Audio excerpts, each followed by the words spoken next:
একটা বইল পাখি দিয়া করা একটা কবুতর। এটা কিন্তু সাইজে অনেক বড় একটা কবুতর, আপনারা দেখেন। এইটা হচ্ছে আমার বাসার এক এবং অদ্বিতীয় অপ্রয়োজনীয় পাখি কবুতর। এই পাখি কবুতরের আমার কোনো প্রয়োজনই না। আর এই পেয়ারটা হচ্ছে আমার বাসার একমাত্র আপনার র পাখি। হ্যাঁ, এই যে দেখেন খোরাইতেছে, দেখছেন?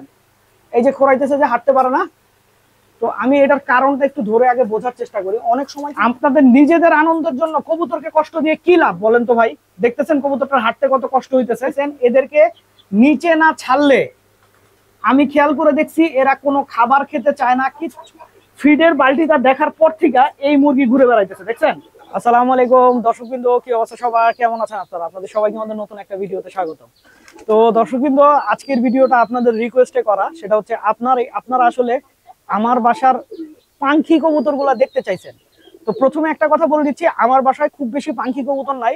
তবে আসলে কিছু কবুতর পাখি দিয়া করা, দুইটা আসলে আপনার র পাখি আছে, আর বাকিগুলো আসলে পাখি দিয়ে করা। যেমন ধরেন এখন আমার হাতে যে মাদি কবুতরটা দেখতেছেন, এটা একটা বইল পাখি দিয়া করা একটা কবুতর। এটা কিন্তু সাইজে অনেক বড় একটা কবুতর, আপনারা দেখেন।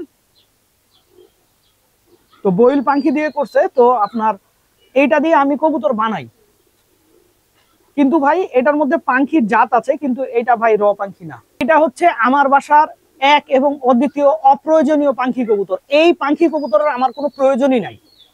কারণ হচ্ছে এই পাখিটা হচ্ছে আপনার ধরেন আপনার যে র টাইপের পাখি, মানুষ যে ধরনের পাখি আসলে পাখি বলতে যেটা বুঝে, ভাইব্রেশন আছে, চোখটা একটু মনে করেন ঝাপসা ঝাপসা, ওই টাইপের একটা পাখি কবুতর। এই কবুতরটা আসলে আমার কবুতর মেকিং এর ক্ষেত্রেও কোনো কাজে আসে না, কিন্তু আমার বাসায় আছে। আমার কাছে এটা টোটালি অপ্রয়োজনীয় একটা কবুতর। এটা একটা পাখি কবুতর।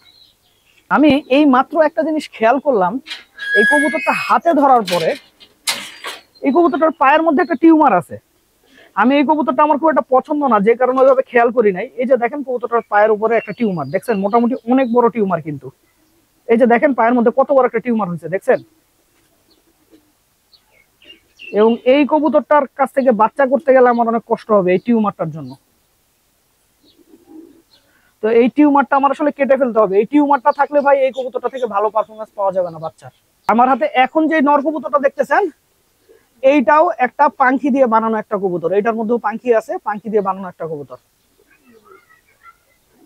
এইটাও আমার অপ্রয়োজনীয় কবুতর, এইটা আমার কোনো কাজেই লাগে না ভাই। আচ্ছা, তারপরে কবুতরটা আপনারা অনেকেই দেখছেন আমার বাসায়। এই কবুতরটা একটা পাখি কবুতর, এবং এই কবুতরের মধ্যে যে পাখির যে জাতটার আধিক্যটা অনেক বেশি বলা যায়। মনে করেন র না বললেও এই কবুতরটার মধ্যে মনে করেন 100%-100%-এর মধ্যে প্রায় 80% পাখি এইটার মধ্যে আছে। পাখির যে জাতটা, সেই জাতটা আছে। তো এইটাও আমার আসলে কোনো প্রয়োজনীয় কবুতর না, অপ্রয়োজনীয় কবুতর।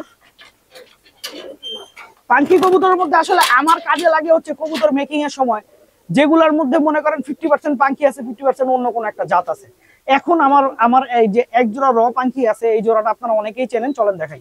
এই পেয়ারটা হচ্ছে আমার বাসার একমাত্র আপনার র পাখি। এখানে নটটাও পাখি, মাদিটাও পাখি। আপনার সবচেয়ে মজার যে বিষয়টা, আমার বাসায় ভাই এই পাখি জোড়া ফ্রোস্টার কাটে। আমি এই পাখি দিয়া তেমন কোনো বাচ্চা আসলে করি না। এদের প্রথমে পেয়ারিং দিয়ে এদের নিচে আমি অন্য কবুতরের ডিম দিয়ে দিয়েছিলাম, এবং ওরা সাথে যে বাচ্চাটা দেখতেছেন, এটা ওই জোড়ারই বাচ্চা, ফোস্টারিং করা বাচ্চা। এটা এই কবুতরের বাচ্চা না। আর এবার এরা যে ডিমটা পারছে, এই ডিমটা আসলে এরাই শেক দিয়ে বড় করতেছে। দেখা যাক কি হয়। এবারের এদের র পাখির একটা বাচ্চা আমার তোলার ইচ্ছা আছে। আমি আজকে থরের ঘরে আসার পর থেকে খেয়াল করতেছি, আমার এই যে মাদি কবুতরটা, এই মাদি কবুতরটা পাটা নড়াইতে পারতেছে না, খুব একটা হাঁটতেও পারতেছে না, খোঁড়ায় খোঁড়ায় হাঁটতেছে। হ্যাঁ, এই যে দেখেন খোঁড়াইতেছে, দেখছেন? এই যে খোঁড়াইতেছে, যে হাঁটতে পারে না।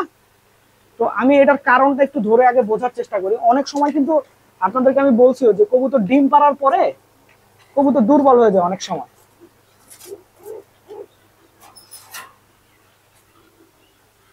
এইটার সমস্যা হচ্ছে দুই রকম। এক হচ্ছে রিংটা খুলে ফেলি।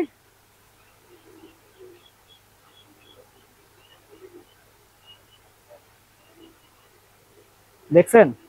এই রিংটার কারণে ওর পা কেটে গেছে রীতিমতো, দেখছেন?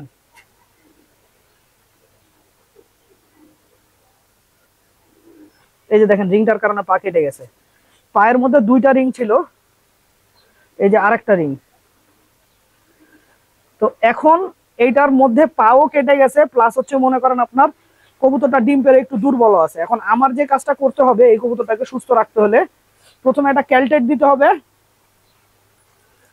এই যে ক্যালটেট, আর সাথে দিব হচ্ছে একটা ডেল্টাসন। সবচেয়ে বেটার হচ্ছে আপনার এই ক্যালটেট বা ডেল্টাসনের যে ব্যাপারটা সবচেয়ে বেটার হতো, সাথে যদি একটা পেনভিক দিতে পারতাম, কিন্তু পেনভিক এই মুহূর্তে নাই। সন্ধ্যায় আমি ইনশাল্লাহ পেনভিক দিয়ে দিব ওকে। একা একা কবুতরের ওষুধ খাওয়ানো একটা বিশাল বড় চ্যালেঞ্জ, কারণ ভাই কবুতরকে এক হাতে ধরে আবার মনে করেন আর এক হাত দিয়ে ওষুধ খাওয়ানো ভাই অনেক কঠিন। তো যাই হোক, কবুতরটাকে ওষুধ খাওয়াই দিলাম, আর পায়ের রিং তো খুলে দিছি। এই রিংটা খোলা সম্ভব না, কারণ এই রিংটা কাটাও সম্ভব না, অনেক অনেক মোটা পিতলের রিং। আর আমরা আসলে, আমি সবসময় একটা কথা বলি, কবুতরকে এই ধরনের ভারী ভারী রিং পরায় আমরা শুধুই কবুতরকে কষ্ট দিই। তো কবুতরকে ভাই এভাবে কষ্ট দেওয়াটা আমাদের ছাড়তে হবে। আমার কবুতরের পায়ে বড় জোর ক্লিপ ট্যাগ থাকে, এর থেকে বেশি কিচ্ছু থাকে না। কিন্তু এই কবুতরটার ক্ষেত্রে মনে করেন আপনার, যেহেতু এটা আমার আরেক জায়গা থেকে আনা কবুতর, সেই কারণে আপনার মনে করেন ওর পায়ে বেশ কিছু ট্যাগ আছে, এই ট্যাগগুলো আমার কেটে ফেলতে হবে। দয়া করে আপনারা কেউ কবুতরকে কষ্ট দিবেন না এভাবে। আপনাদের নিজেদের আনন্দের জন্য কবুতরকে কষ্ট দিয়ে কি লাভ বলেন তো ভাই? দেখতেছেন কবুতরটার হাঁটতে কত কষ্ট হইতেছে। আর আমাদের এই যে আচিল মুরগির বাচ্চাগুলোকে দেখতেছেন, এদেরকে নিচে না ছাড়লে আমি খেয়াল করে দেখছি এরা কোনো খাবার খেতে চায় না, কিচ্ছু মনে করেন একদম চুপচাপ গুটি সুটি মেরে বসে থাকে। তো আমরা এখন প্রত্যেকদিন ওদেরকে নিচে ছাড়তেছি, ওরা নিচ থেকে টুকায় টুকায় খাবার খায়, ওদের ওই খাবারই পছন্দ। আমরা যেই খাবার দেই সেই খাবার ওদের খুব একটা ভালো লাগে না, একটু ফিড দেই দেখি। এই যে দেখছেন খাবারের পাত্রটা দেখলেই হয়, এরা এমন ভাবে তেড়ে আসে। একটু ফিড দিই, ফিড খুব একটা বেশি দেই না আমি এখন, একদম অল্প ফিড দেই, কারণ ফিডের অভ্যাসটা আস্তে আস্তে ওদের আমি ছাড়াই ফেলতেছি। অল্প একটু করে ফিড দেই, অল্প একটু। হ্যাঁ, ফিড যদি আমি বেশি দিতাম আমার মুরগির বাচ্চাগুলোর গ্রোথ অনেক বেশি হইতো, এটা সত্য কথা। কিন্তু মুরগির বাচ্চাকে আপনার যদি খুব বেশি ফিড খাওয়ান তাহলে ও বেশি দিন বাঁচে না, বাড়ে খুব তাড়াতাড়ি। আপনারা জানেন আমাদের যে আচিল মুরগি আর তিতির মুরগিগুলো ছিল, এগুলাকে যখন আমরা ফিড খাওয়াইতেছিলাম তখন মনে করেন এত তাড়াতাড়ি এরা বাড়ছে আপনাদেরকে কারণে বলে বোঝানোর মতো না। 1-1.5 মাসের মধ্যে মোটামুটি অনেক বড় হয়ে গেছিল। আর এইখানে দেখেন আমার হাতে ফিডের বালতিটা দেখার পর থেকে এই মুরগি ঘুরে বেড়াইতেছে, দেখছেন কি কি দেখো। তার মানে হচ্ছে আমাদেরকে একটু ফিড দাও, তোমাদেরকে আমি ফিড দিব না।